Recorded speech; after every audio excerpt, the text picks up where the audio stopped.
নবদ্বীপ শহর তৃণমূল ছাত্র পরিষদের সহসভাপতির বিরুদ্ধে শ্লীলতাহানির অভিযোগ তুললেন কলেজেরই ছাত্রী, তৃণমূল ছাত্র পরিষদের কালচারাল সেক্রেটারি। নবদ্বীপ তৃণমূল ছাত্র পরিষদের সহসভাপতি শ্যামসুন্দর দাসের বিরুদ্ধে শ্লীলতাহানির অভিযোগ করেছেন নবদ্বীপের এক ছাত্রী। তিনি আবার ওই কলেজেরই তৃণমূল ছাত্র পরিষদের কালচারাল সেক্রেটারি। ঘটনাটি নবদ্বীপের। অভিযোগ, নবদ্বীপ শহর তৃণমূল ছাত্র পরিষদের সহসভাপতি শ্যামসুন্দর দাস বেশ কয়েকদিন ধরেই নবদ্বীপে ওই ছাত্রীকে উত্ত্যক্ত করত। এরপর ওই কলেজেরই এক ছাত্র রঘুনাথ দাসকে দিয়ে ওই ছাত্রীকে প্রস্তাব দেয় সে। রাধাবাজারের পার্টি অফিসে দেখা করতে বলে। অভিযোগ, এরপর ওই ছাত্রী পার্টি অফিসে দেখা করতে গেলে পার্টি অফিসের বাইরে জোর করে শ্লীলতাহানি করে তাকে। এরপর সেখান থেকে কোনো মতে বেরিয়ে বাড়িতে গিয়ে পরিবারের সকলকে বিষয়টি জানায় ওই ছাত্রী। নবদ্বীপ থানা সহ বিভিন্ন জায়গায় অভিযোগ দায়ের করেন তিনি। ওই ছাত্রীর অভিযোগ, শুধু সে নয়, কলেজে নতুন কোনো ছাত্রী আসলে তাদেরকে ওই একই রকমভাবে হেনস্থা করে এই তৃণমূল ছাত্র পরিষদের দাদারা। আরও অভিযোগ, বিষয়টি নিয়ে দলের শীর্ষ নেতৃত্বকে জানানো হলেও কোনো পদক্ষেপ করা হয়নি। ওই নির্যাতিতা ছাত্রীর যে বক্তব্য, কি অভিযোগ তার, শুনুন তার মুখেই।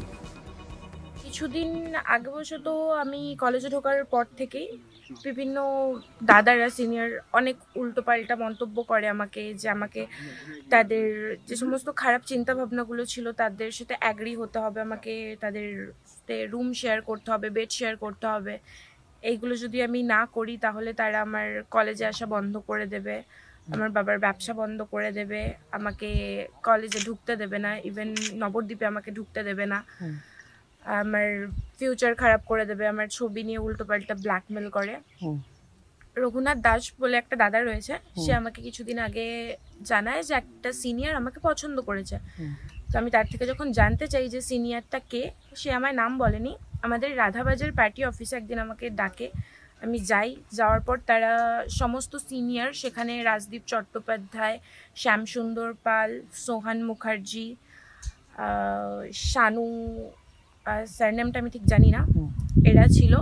সেখান থেকে শ্যামসুন্দর পাল রঘুনাথ দাসকে নিচে ফোন করে। আমি রঘুনাথ দাসের সাথে নিচে দাঁড়িয়েছিলাম। সেখানে ওপর থেকে চিৎকার করে বলতে থাকে ফোনে যে তারা যেহেতু ওখানে ড্রিঙ্ক করছিল, তাদের হয়তো একটুখানি নেশা বা কিছু হয়েছিল, তারা বলে যে আমাকে ওপরে পাঠানোর জন্য আমার সাথে কোনো একটা কথা বলবে, কোনো পার্সোনাল কথা আছে। আমি যখন তাদের কাছ থেকে জানতে চাই তো তারা আমায় বলে, পার্সোনাল কথা যেটা তোকে আমি এতদিন ধরে বলে আসছি, তুই কেন অ্যাগ্রি হচ্ছিস না, আমার তোর সাথে এই বিষয়ে কথা আছে, তুই ওপরে আয়। আমি যখন ওখানে না গিয়ে ওখান থেকে বাড়ি চলে আসি, সেই টাইমে আমাকে বলা হয় যে বাড়িতে গিয়ে ফোন করবি, তোর সাথে কথা আছে। আমি বাড়িতে যাওয়ার পর আমায় ফোন করে। ফোন করার পর আমাকে রবিবার পার্টি অফিসে ডাকে। আমি পার্টি অফিসে যাওয়ার পর সেইখানে একটা মেয়ে থাকে, তাকে দিয়ে আমাকে বাইরে ডাকা করায়। ডাকা করানোর পর আমাকে অনেক রকম ভাবে বোঝানোর চেষ্টা করে। যখন আমি বুঝি না এই সমস্ত ব্যাপারগুলো, আমাকে থ্রেট দেয় যে তুই যদি এইরকম না করিস তোর বাবার ব্যবসা বন্ধ করে দেবো, তোর মান সম্মান নিয়ে টানাটানি হবে। ইভেন এগুলো বলার পর অনেকভাবে আমাকে উল্টো পাল্টাভাবে পেছন থেকে এসে জড়িয়ে ধরা, বিভিন্ন জায়গায় শরীরে টাচ করা, যেইগুলো একটা স্বাভাবিক মানুষ কখনো করতে পারে না। একটা হিংস্র পশু যেই রকম হয় সেই রকম ভাবে আমার সাথে ওখানে ও এরকম একটা বাজে ব্যবহার করতে চেয়েছিল। ইভেন এইগুলো যখন ঘটে, আমার যে উচ্চ নেতৃত্বে যারা আছে আমি তাদেরকে জানাই। জানানোর পরেও তারা যখন কোনো রকম কোনো স্টেপ নিচ্ছিল না, আমি বাধ্য হয়ে এরপর আমি তার নামে একটা কমপ্লেন করি। ইভেন আমি এই জিনিসটা শেষ দেখে ছাড়বো যে আমার পরেও যে বোনগুলো রয়েছে তাদের সাথে তাদেরকে যেন কলেজে কখনো এরকম কিছু ফেস করতে না হয়। কারণ কলেজটা একটা পবিত্র জায়গা, সেখানে পড়াশুনো করার জন্য কলেজটা করা হয়েছে। ওটা কোনো বাজে জায়গা নয় যে ওখানে গিয়ে ওদের সাথে রুমটা স্পেন্ড করতে হবে, বেড শেয়ার করতে হবে, টাইম স্পেন্ড করতে হবে ওদের সাথে, ওদের বিভিন্ন কথাবার্তাগুলো মেনে নিতে হবে। এই জিনিসটা কলেজে হয় না। সেক্ষেত্রে কি শুধু তোমার সাথেই হয়েছে নাকি না এরকম আরো? শুধু আমি নয়, এরকম একাধিক মেয়ে আছে যারা শুধু ভয়ে মুখ খুলতে পারছে না যে তাদেরকেও সেম ব্ল্যাকমেল করা। বাট সবাই তো সবকিছু সহ্য করতে পারে না, সেই জন্য আজকে আমি রুখে দাঁড়িয়েছি। আর এর আমি শেষ দেখেই ছাড়বো। তোমাদের কি অন্য কোনো রকম ভাবে কোনো প্রেশার কিছু? অন্য প্রেশার ক্রিয়েট করা বলতে ওদের একটা জিনিসই কথা, যে তোকে আমাদের সাথে টাইম স্পেন্ড করতে হবে, না হলে তোর ছবি নিয়ে তোর ছবি ভাইরাল করে দেবো। একটা ছবি যেটা ওরা আমাকে ফোন করে বলেছিল যে একটা ছবি ক্রপ করে তার থেকে ড্রেসগুলো সরিয়ে দিতে কিন্তু বেশিক্ষণ টাইম লাগে না এই জেনারেশনে। তো এই ভয়গুলো যদি পেয়ে থাকিস তো আমাদের সাথে তোকে রুম স্পেন্ড করতেই হবে, টাইম স্পেন্ড করতেই হবে, বেড শেয়ার তোকে করতেই হবে।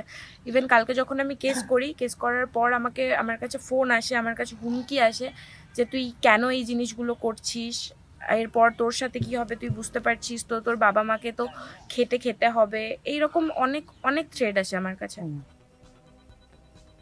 এক কথায় নোংরামি। আর নির্যাতিতার দাদাও ঠিক একই কথাই বলছেন, কলেজে বাড়ির বোনেদের পাঠানো হয় শিক্ষা লাভের জন্য, সেখানে এই ধরনের নোংরামি চলছে। শুনুন তার বক্তব্য। আমাদের সাথে হয়েছে, আমরা আমাদের বাড়ির বোন মেয়েকে কলেজে পড়াশোনা করতে পাঠাই, কিন্তু কলেজে এখন এরকম হচ্ছে যে বোনেদের সাথে মেয়েদের সাথে এই অশ্লীল ঘটনা, এসব এই জিনিসগুলো আমরা জানতে পারি এবং আমরা থানায় কেস করব সেরকম ভাবি।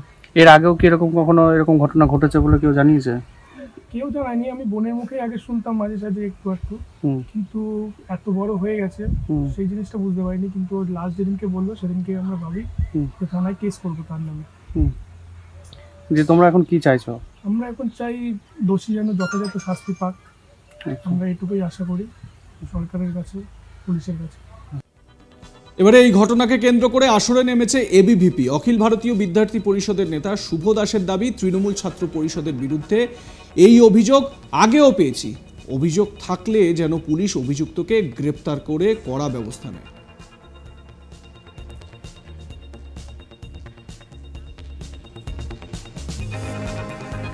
এই যে ঘটনাটা ঘটেছে এটা তো প্রথম নয়, এর আগেও আমরা একাধিকবার অভিযোগ করেছি, একাধিকবার আমরা বলেছি যে আজকে তৃণমূলের জামানায় তৃণমূল ছাত্র পরিষদ যেখানে কলেজ চালাচ্ছে ওদের হাত থেকে আজকে ছাত্রছাত্রীরা একদমই সুরক্ষিত নয়। আজকে একাধিকবার আমরা এই কমপ্লেন করেছি যে কলেজের ভেতরে মেয়েদের সঙ্গে কী রকমভাবে অসভ্যতামি করা হয়, কীভাবে ওদেরকে ফোর্স করা হয়, কীভাবে ওদের সঙ্গে হ্যারাস করা হয়।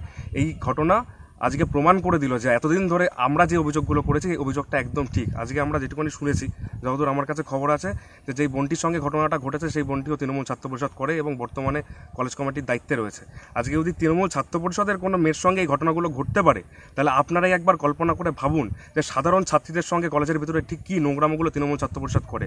আজকে একটাই বক্তব্য আমাদের, যে এই জিনিসটার, সেই বোনটাকেও আমি বলছি, সেই বোনটাকে আমি ব্যক্তিগতভাবে চিনি না, কিন্তু সেই বোনটাকেও আমি রেসপেক্ট জানাই, সেই বোনটাকেও আমি শতকোটি প্রণাম জানাই যে সে অন্তত অন্যায়ের প্রতিবাদ করার সাহসটা দেখিয়েছে। এবং আমরা প্রশাসনের কাছে একটাই দাবি করব যে প্রশাসন যাতে সুবিচার করে এবং যত তাড়াতাড়ি সম্ভব যদি কেস হয়ে থাকে, যাতে যার নামে অভিযোগ আছে তাকে যাতে অ্যারেস্ট করা হয়। আর যদি অ্যারেস্ট না করা হয় তাহলে কিন্তু বিদ্যার্থী পরিষদ আগামী দিনে বৃহত্তর আন্দোলন নামবে। তৃণমূল ছাত্র পরিষদের বক্তব্যটাও এবারে শোনাবো। ওই ছাত্রীকে নাকি আগেই বহিষ্কার করা হয়েছিল। টিএমসিপি নেতা রাজদীপ চট্টোপাধ্যায় এমনটাই জানাচ্ছেন, শুনুন তার বক্তব্য। অভিযোগকারিণী একটা টাইমে আমাদের তৃণমূল ছাত্র পরিষদ করত এবং তৃণমূল ছাত্র পরিষদের ক্যাবিনেট মেম্বার ছিলেন। আমরা জানতে পেরেছি বেশ কিছুদিন আগেই তিনি তৃণমূল ছাত্র পরিষদ না, তৃণমূল ছাত্র পরিষদের থেকে, তৃণমূল ছাত্র পরিষদের মধ্যে থেকে তিনি এবিভিপি অখিল ভারতীয় বিদ্যার্থী পরিষদের ছাত্র সংগঠনের হয়ে তৃণমূল ছাত্র পরিষদের মধ্যে থেকে কাজ করছেন। এটা জানতে পারার পর 23শে নভেম্বর আমরা টাউন কমিটির মিটিং ডেকে রেজুলেশন করে তাকে সাসপেন্ড করে দিয়েছি। আমরা দল থেকে স্যাক করে দিয়েছি, সাসপেন্ড নয় স্যাক করে দিয়েছি, তাড়িয়ে দেওয়া হয়েছে। এবং এটাও জানতে পারি 8ই অক্টোবর আমাদের গোপাল চক্রবর্তী, আমাদের কলেজ ইউনিটের প্রাক্তন প্রেসিডেন্ট, তাকে যে হত্যা করার উদ্দেশ্যে অখিল ভারতীয় বিদ্যার্থী পরিষদের কর্মীরা এসেছিল, সেই অভিযুক্তকারীর একজন ঘনিষ্ঠ বলেও আমরা জানতে পেরেছি। সেই সমস্ত প্রমাণ আমার সহসভাপতি টাউন কমিটির শ্যামসুন্দর পাল আমাদের কাছে, টাউন কমিটির কাছে তুলে ধরে এবং আমরা মিটিং করে তাকে বাদ দিয়ে দিই। তারই প্রতিশোধ নেবার জন্য মিথ্যাভাবে, পরিকল্পিতভাবে একটা মিথ্যা কেস সাজিয়ে থানায় দাখিল করেছে, এটা আমরা জানতে পেরেছি। এবং আমরা তৃণমূল ছাত্র পরিষদের পক্ষ থেকে ঠিক আইনের ওপর ভরসা রেখে আইনিভাবে লড়াই করব আগামী দিনে অখিল ভারতীয় বিদ্যার্থী পরিষদের সঙ্গে। এই ঘটনায় যা ঘটেছে, ওই মেয়েটির সঙ্গে যা যা ঘটেছে এবং সার্বিকভাবে কলেজ চত্বরে বা কলেজের এই যে রাজনীতির আঙিনায় যা যা ঘটে চলেছে, তাতে একটা কথাই আমি বলবো, ছি। আপনারা কি বলবেন? আপনাদের মতামত জানান কমেন্ট সেকশনে। দেখতে থাকুন আজ তাক বাংলার ইউটিউব চ্যানেল, সাবস্ক্রাইব করে নিন চ্যানেলটি, বেল বাটন প্রেস করুন নোটিফিকেশন পেতে।